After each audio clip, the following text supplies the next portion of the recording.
The hosts and guests on Everything's Messy podcast are not licensed healthcare professionals. The discussions in our episodes are not personalized medical advice. Always consult a qualified healthcare provider for medical guidance. Never delay seeking professional medical advice or emergency assistance because of our podcast. We encourage consulting with a healthcare professional before making any significant health changes. By listening to our podcast, you agree to the disclaimer. Thank you for listening to Everything's Messy podcast. Hey, welcome to Everything's Messy podcast, where we celebrate the beautiful but messy life experiences that most, if not all, people go through. Get ready to embark on an exciting journey through the raw and unfiltered stories of everyday people. Here, we dive into messy realities of life, from making messy mistakes to triumphs and everything in between. Are you sensing a theme? That's right, it's messy. But this just isn't about the mess. It's about finding strength and resilience in the midst of it all. We'll explore how health, fitness, and wellness play a crucial role in navigating life's twists and very messy turns. And we'll challenge conventional systems, because sometimes the most unconventional paths lead to the greatest discoveries. Join us as we embrace the messy, beautiful, and endlessly fascinating stories.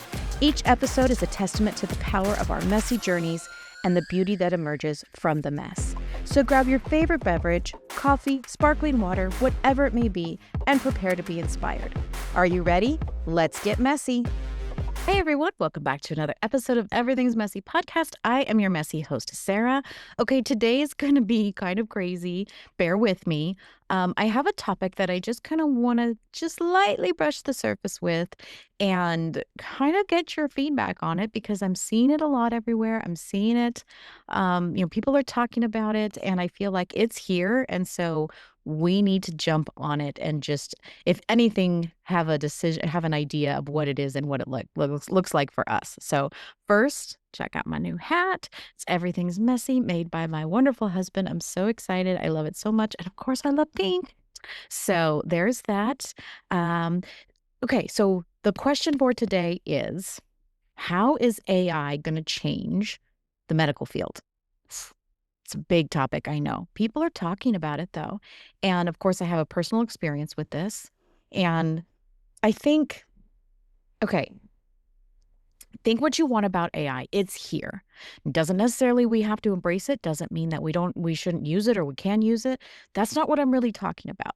We're just going to get a few things out of the way so we can, have this kind of discussion about what it's bringing. So first, whether you love it or hate it, it's here. So let's just accept that. Next, you don't have to use it, but people are curious about it. They're curious about what it can do, what it means, what it's going to look like. We don't know any of that yet, but I kind of have ventured out to see what it can do and if it's the real thing. And so let's talk about that in regards to how it's going to be in the medical industry or overall wellness industry in general. So I had lab work done, and I was able to input into one of the AI brains and sort of have it interpret my lab work for me. I will tell you, it was the most information I have ever received, and I've been getting lab work done religiously every 3 months since I was 15 years old. And in this one instance, this one time where I'm able to put in what the test was and the value that it gave me, and what did that mean? And not only that, the detail in which it described, first of all, very overwhelming, but I was happy to have the information. But second of all, I was able to get it to sort of suggest. Now, again, I'm not debating whether suggestions were good or bad. I'm not saying AI is better or not better than doctors. I'm not saying any of that. I'm just telling you what it was able to provide me. So let's just take my thyroid, for example. Not only was it able to explain, obviously, yes, I knew I had Hashimoto's, but there was, TSH, T3, T3 free, T4, T4 free, TPO. I always have all of the thyroid things done. I have a wonderful endocrinologist who really watches that, and I'm just grateful for it.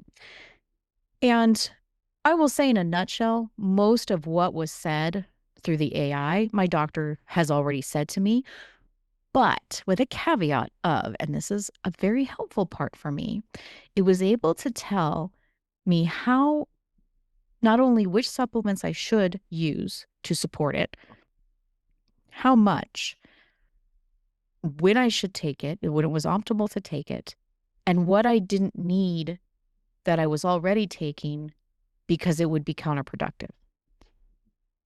And that was huge. You know, doctors don't really talk about supplements. They want to prescribe you a medication. And being one that needs a prescribed medication, obviously with insulin, I can't live without it. I'm not against prescriptions per se, but I am against a lot of them that are not doing anything and actually causing harm. So when I'm speaking about thyroid, and it was able to tell me, okay, you need selenium, which I had known, but the dosing was kind of hard to find. I've talked about her before, Isabella Wintz. She's a wonderful expert in thyroid and Hashimoto's health. She's wonderful. And she would give a range, but with my particular lab and the, dose or the amount that I was able to tell that, here's my TSH number, here's my TPO number, whatever it was, I was able to get back a very specific amount of selenium, a very specific amount of zinc, the best times to take them, a very specific amount of B vitamins, vitamin D, which I'm taking all those things, but I'm just kind of taking the general recommended amount. And I didn't even think about optimal times and when it absorbs and how you might get it and things like that. This was kind of crazy for me. Now, if you guys already know your system, you know what works for you, you've done the hard work, you've done the research, I'm not talking to you. I'm talking about those who do the same thing every day like I do. They think they're doing the right thing. They think they're taking the right supplements. And it turns out it may not be. Now, it doesn't mean that your doctor can't help you with these things, but most of the time, my experience has been they'll refer you to the nutritionist or something like that. And again, I'm not putting nutritionists down, but I will tell you my experience in the medical field with the nutritionist, they don't know very much about supplements. They don't know very much about what foods are going to interact with the supplement. They have a very strict protocol that they follow, American Diabetic Association guidelines, which we know are not as helpful as they could be. And I think when you're able to have this information at your fingertips and it's life-changing, or potentially can be, or at least gives you more information and you're not sitting in the dark going, what am I supposed to do? That can be really, really effective in your everyday life. So again, I'm not arguing for or against it. I'm not arguing that it's not here or that it is here or we shouldn't touch it. That's not what I'm talking about. But it was almost kind of liberating that I was able to put in my numbers, put in what lab tests were done, what my results were, and to kind of get a streamlined plan laid out for me, very specific. I could have it in PDF form if I wanted, highlight the things that I needed to focus on, right away, put it kind of all organized. For someone who is very type A, that was a godsend. That was a dream. Now, does it mean it's right or wrong? It aligned with most of what my doctors have said. But there was a wealth of information. And of course, because I do like to go down my rabbit holes, I'm in the process of verifying and checking and seeing all of these things. But just having at my fingertips the, different supplements, the amounts I should be taking, the difference if I wanted to, of course, now we're getting into my education and knowing the difference and things like that. But even it suggested, if you're looking to raise your selenium, one of the easiest ways to do that, and I've read this before, but the fact that it was also sort of regurgitating the information was have a handful of Brazil nuts. It's loaded with selenium. And I don't, not only do I not like nuts, I don't like how they break down in the body, and I'm not a fan. But it was kind of aligned again with other things that I've heard. And so it kind of makes you go, okay, so in the future, or even right now, is this almost in a way telehealth where you can put your signs and symptoms? Do we actually need somebody to look in the throat, in the ear? I'm still going to say yeah, but maybe in the meantime, we can have some immediate relief with some suggestions that we might not otherwise know. I know when my kids were very young, from the pediatrician's office, they always said if you had a problem, call the emergency room and speak to the nurse. While that's good on paper, I don't know how many of you have ever tried, but that's very complicated. It doesn't always work out. Of course, they're busy. And I am always, with my background as a, 911 dispatcher, I'm always of the thing, they have so much more important things to do than answer my stupid questions, which left me to my own devices, which led me to try and research what I could. I'm not saying they won't help you. I'm not saying sometimes it's slow and they can help you, but it's not immediate. It's not in front of your, at your fingertips. And, when you have a child who's burning up with a fever and don't even get me started on the advice, but when they just say, give them Tylenol, watch it, blah, blah, blah, it's not, I'll just say that's not what I wanted to follow, again, because I know the, um, terrible side effects from Tylenol. And it's not something that we're supposed to treat fevers with.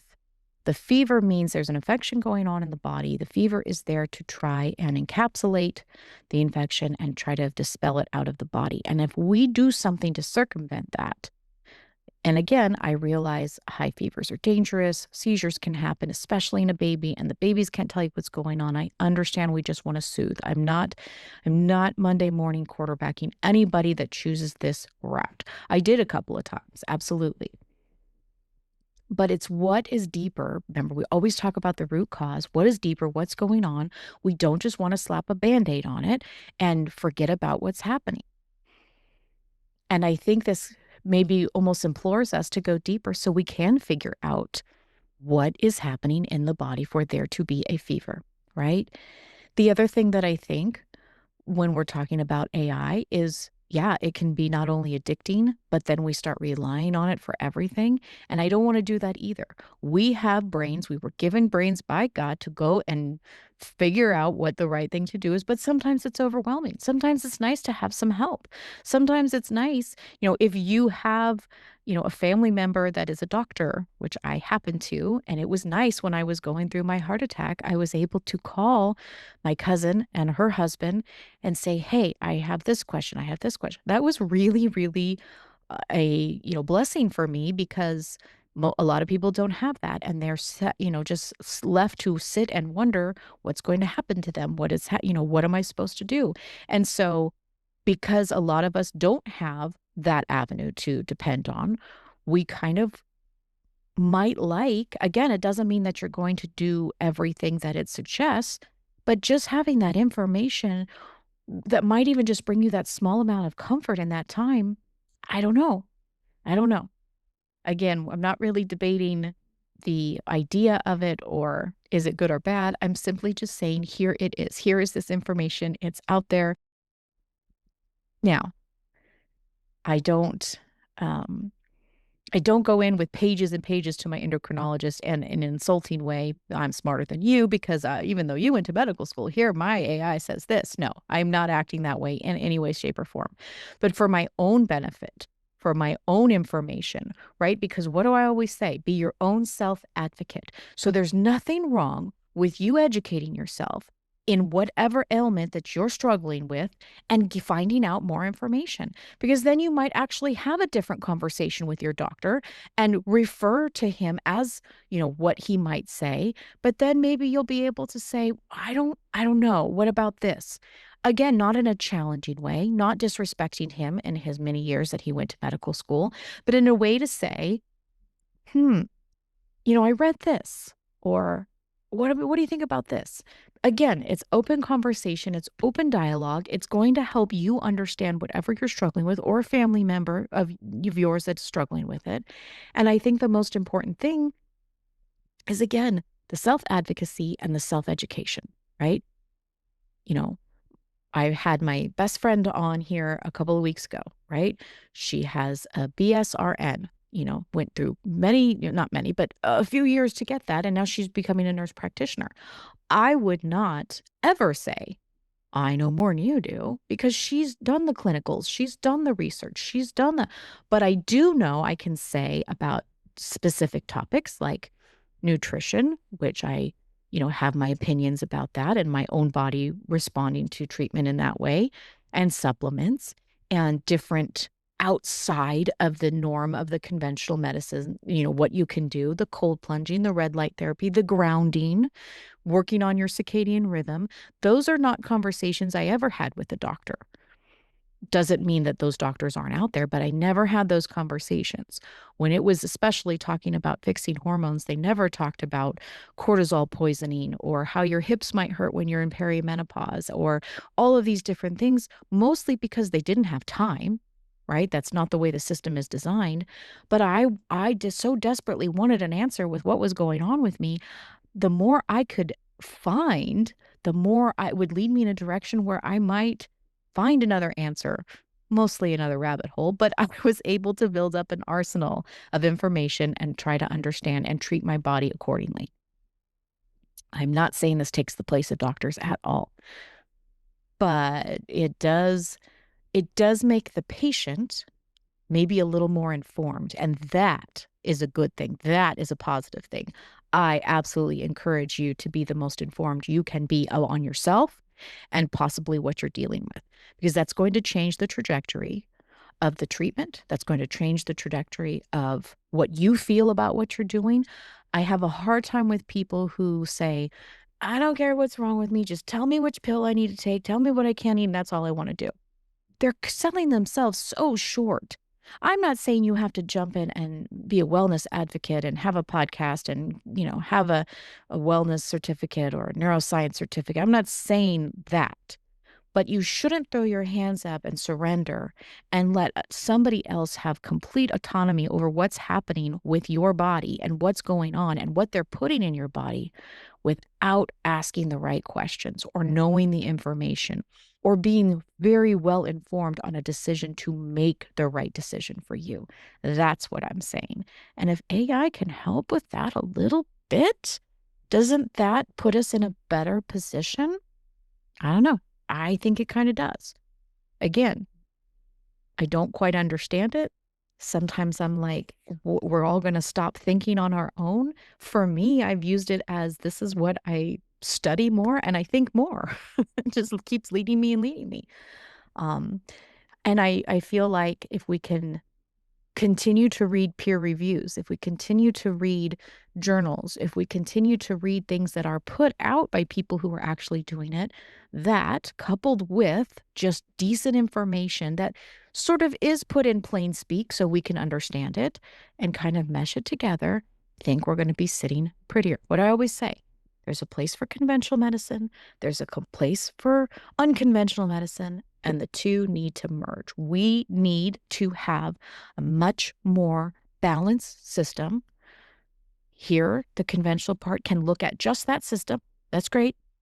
Here, it's going to look at the whole person with this system and how we can bring it together. And that's what we need to be doing. And I can't, I thought maybe I would try and show both sides of why it's bad. I don't have a bad side on this. Other than maybe people will get carried away, not do their own research, and then AI becomes their authority, and that's not good either. So maybe that's the other side. But the more information we can arm ourselves with, the more we can know, the more we can have that hard, uncomfortable, difficult conversation with our doctor in a respectful way, I feel we can maybe, I don't know, at least feel better about the decisions we're making. Right? And for those that want to bury their head, you're probably not listening to this podcast anyway. But if you are, I would encourage you to take ownership and be prideful in a way that you are going to help your body in the best way that you can, because you are the expert in you. Do I sound like a broken record yet? You are the expert in you. Doctors know the system. Doctors know the pathway to treat that system. Doctors know the prescription and or the procedure to give you for that system. They're not really looking at much else. It is on you. It is your job to look at what else is going on. Because I promise you, it's not just that one system. It leads to here, it leads to here, it leads to here, it leads to here. It's all connected, right? The energy and the meridians that are all connected with the organs, everything that's flowing through our body, it's all connected. You can't separate it, right? I do think it's kind of fascinating. I do think it's kind of interesting. And I just wonder, where are we going with this? I don't I don't want medical students to, you know, be cheating on their tests with AI to become a doctor. But maybe they're reading and getting research and other papers that have been presented and information that's out there. Maybe they'll know more if they use it that way, not so much in a do my homework kind of way. I think it's it's really sad that English papers are being written, and now Google has a feature where it'll tell you whether it was created by an AI source or something like that. The problem is sometimes it's wrong. Sometimes I've seen a couple of cases they posted on YouTube where it was Google said it was AI, and this person is absolutely showing her notes and what was happening, and it's not AI. Computers get it wrong, absolutely. Um, and again, we don't want to put the complete fate of humanity into the arms of robots. But on an informational basis, on something that can make us use our brains and us learn things that we might not have otherwise been able to learn, think of the days, or at least in my case, in my age, going to look at the microfiche at the library of old articles of newspaper and writing down your notes. This was before cell phones where you could take a picture or you had to make a copy of it.